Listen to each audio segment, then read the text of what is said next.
Nodding, good. We're going to talk a little bit about an overview of policy incentives, and we're going to try and summarize that in around 20 minutes. So we'll move somewhat quick, but I'll try and really focus on what it is that you're the most interested in. So the key points I'd like to hit on are kind of that 30,000-foot view, a general discussion on the trends of renewable energy policy in this country and what it means to alternative energy development. And then we'll transition, focus a little bit more here in Ohio. We'll look at Senate Bill 221, Senate Bill 310, and Ohio's net metering policies. A quick show of hands. How many of you are familiar with Senate Bill 221? Okay, a few. Senate Bill 310? A couple of you. Okay, good. So some of this stuff will be new, and it's important if you're considering investing in energy efficiencies or renewable energies to understand how these policies will impact your projects. So to get started, I want to talk once again about policy at the national level. And it's important to think about policy's role in energy development. So when we think about the energy mix of a region or a territory or a state, energy mix, which sources we use or we gather our energy from, it's influenced by a number of things. It's going to be influenced by the economics, it's going to be influenced by the availability of a resource, right? The technology that's available at the time, and then policy. Policy is a major driver of development. So if we step back a second and think about, okay, what influences policy? Policy doesn't just appear, right? Policy is also influenced. Policy is influenced by economic, environmental, and social factors at the local level, state level, national level, international level. Someone mentioned automotive fleets or cars earlier. That's a good example of these factors influencing policy, right? Think about the automobiles and the fuel efficiency that we have in our cars today compared to that of the 70s. What happened in the 1970s? Were there long lines at gas stations? Yeah, there was a shortage, right? That was a factor that influenced policy. All of a sudden we have fuel efficiency standards. Very similar trends that we see with energy, okay? So the first slide here is in a lot of words, but I do more talking than reading, and we use charts and I wave my arms around, so you don't feel like you have to read all that. I'll summarize it for you. But what we're looking at is a snapshot of renewable energy policies at the national level. And the main premise of the story is Ohio is not alone in the policies that we have. In total, there's 41 U.S. states or territories that have some form of renewable energy mandates or goals. Okay, and we'll get into what those look like when we look at Ohio's. When we look at energy efficiency, 26 states and or territories have some form of energy efficiency policy in place. Net metering, 51 states or territories have net metering rules in place. So this is stuff that's not unique to Ohio. This is happening nationwide, and most of it's driven at the state level. So I claimed earlier policy drives development. This is just kind of an example of what we've seen from those 41 renewable energy policies at the state level. So I'll walk you through this chart here. We're looking at two different things. We're charting in red net excess electrical generation from wind and solar. Okay, so the red line here, this is electricity generation from wind and solar. The gray bars are representing a cumulative total of when states established their renewable energy policy, okay? So in 1990 there was one, that was Iowa. They were early adopters. They set their policies in place in 1983. So there was one in 1990. You see in the mid-90s, then that's when we started to gain some attraction, some development, some activity. Late 90s and through the 2000s, and you can see in 2014 now there's 41 states that have that policy. So is there a correlation between policy and development? It appears there is, right? That's what we're seeing. And we see a similar story in Ohio.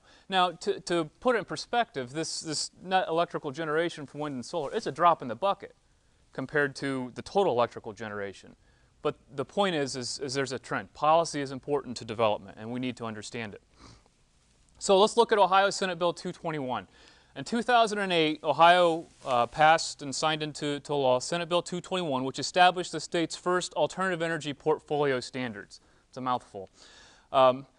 basically, it's summarized, a lot of people refer to it as 25 by 25. And so the original policy was requiring or mandating our investor-owned utilities, electrical service companies to generate 25% alternative energies by the year 2025. Now it gets a little bit confusing. That 25% alternative energy is defined in the Ohio Revised Code to include both advanced energy sources and renewable energy sources. Advanced energy sources could be clean coal technologies, third-generation nuclears, those types of development. Renewables, what we're talking about here today, your wind, solar, bioenergy, fuel cell. So at minimum, 12.5% of that 25 needs to come from renewable sources, okay?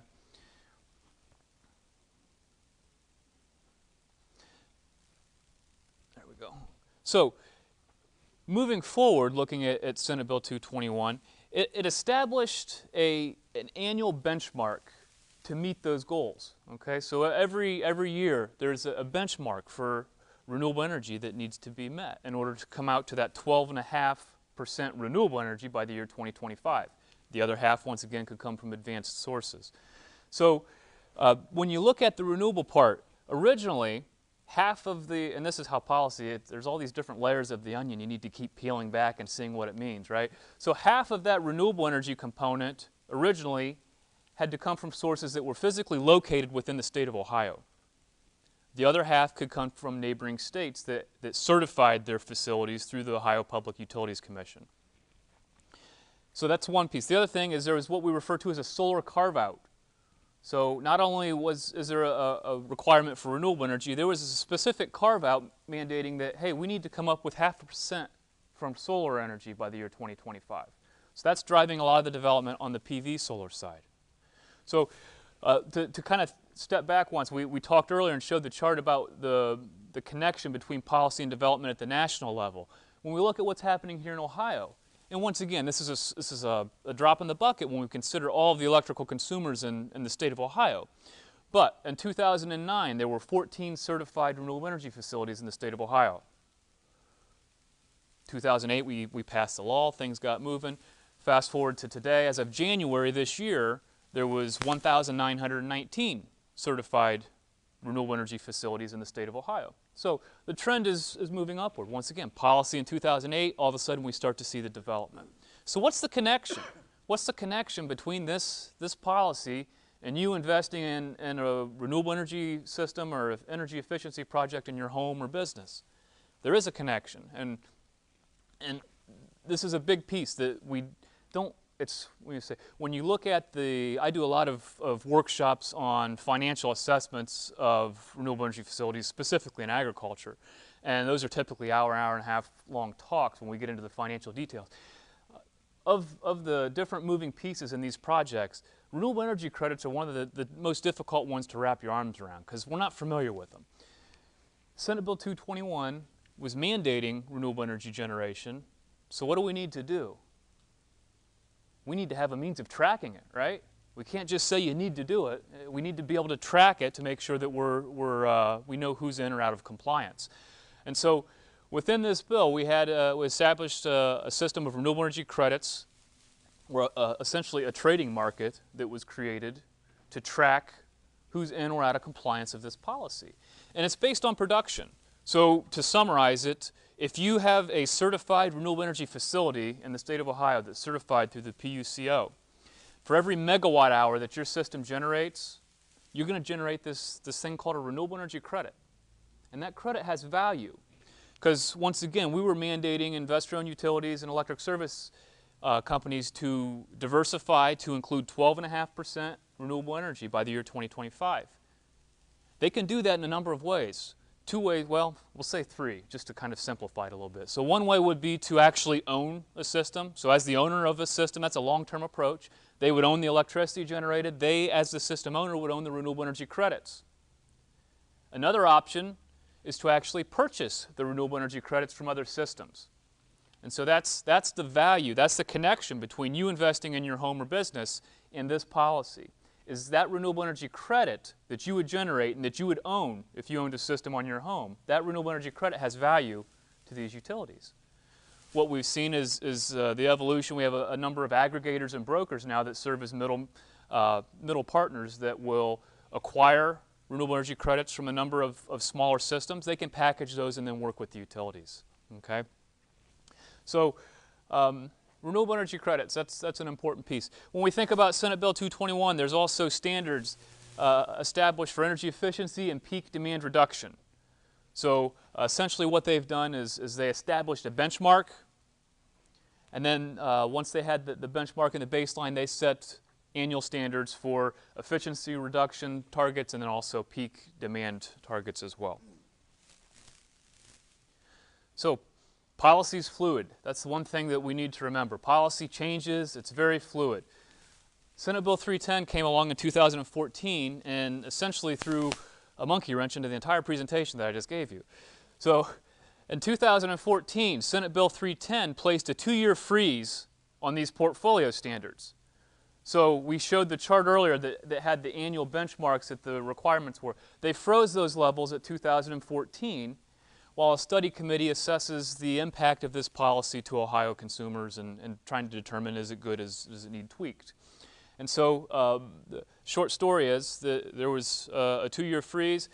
We'll kind of see what happens in the future. The freeze also similarly impacted energy efficiency.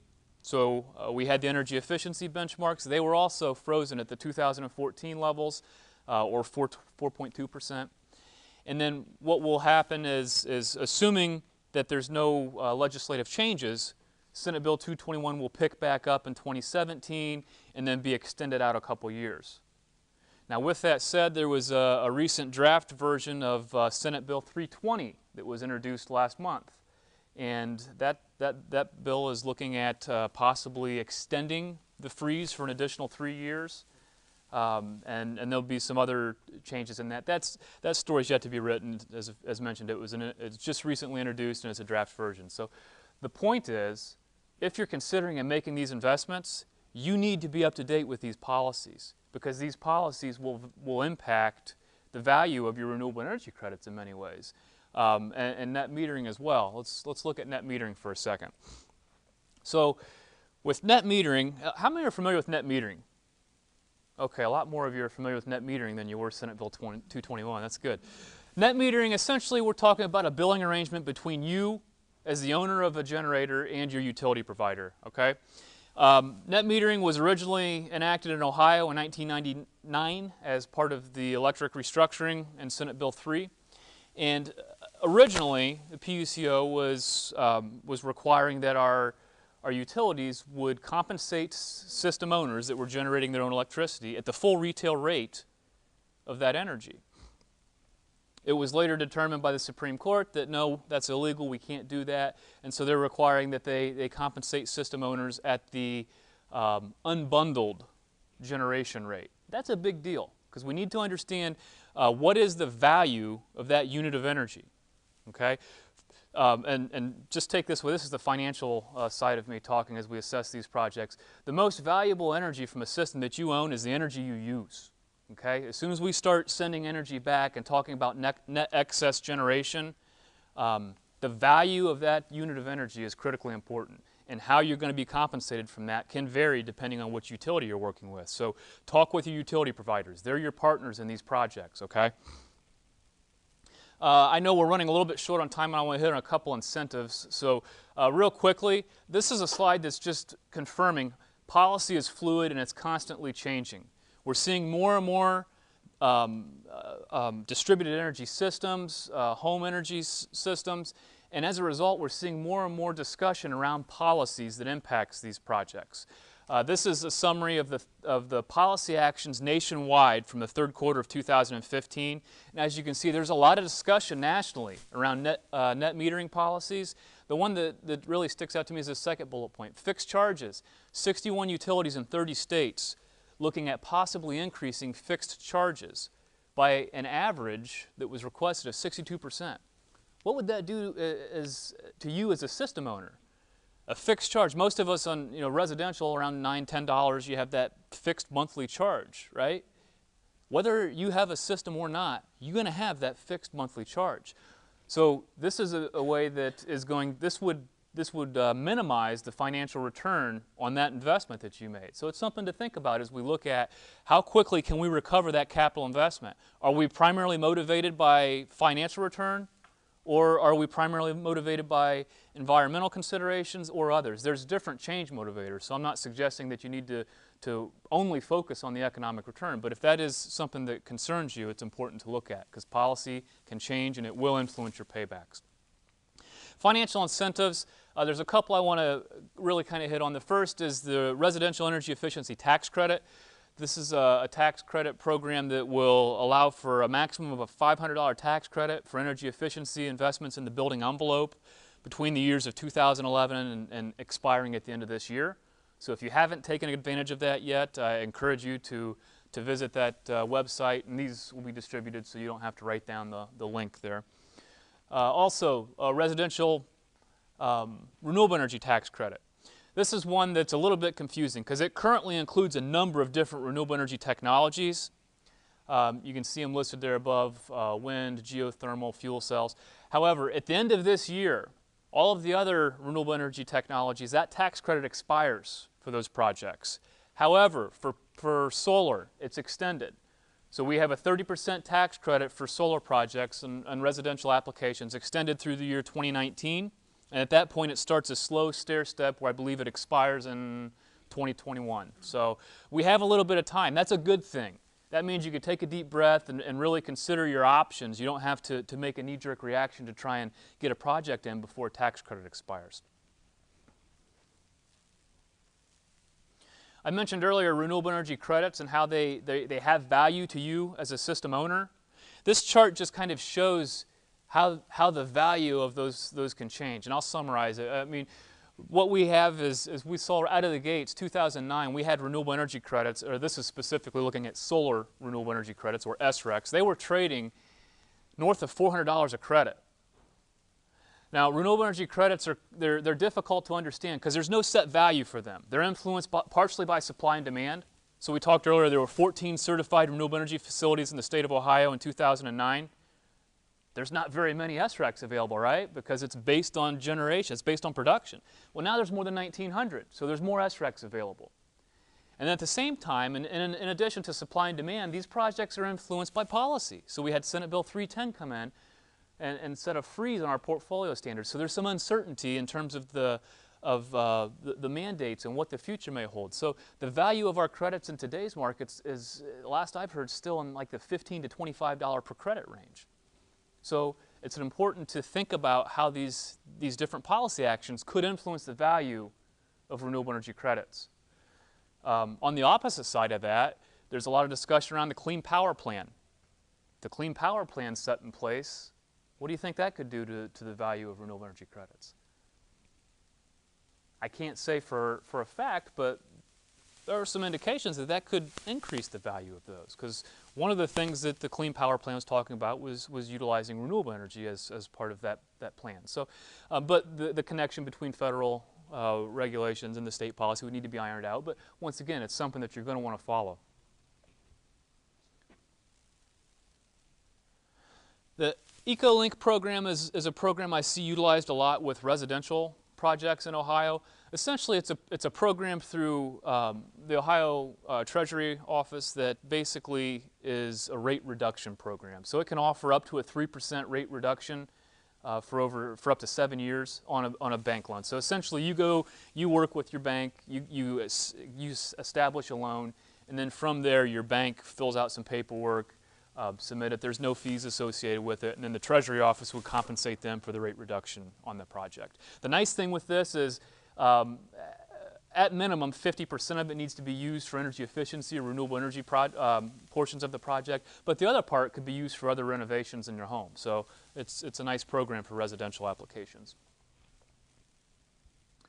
And then to kind of wrap up, other incentives. Incentives are difficult because, everyone always asks, well, what grants are available in Ohio? It's kind of a difficult one to ask. And honestly, on the residential side, there's not a lot of grants available, to be real honest.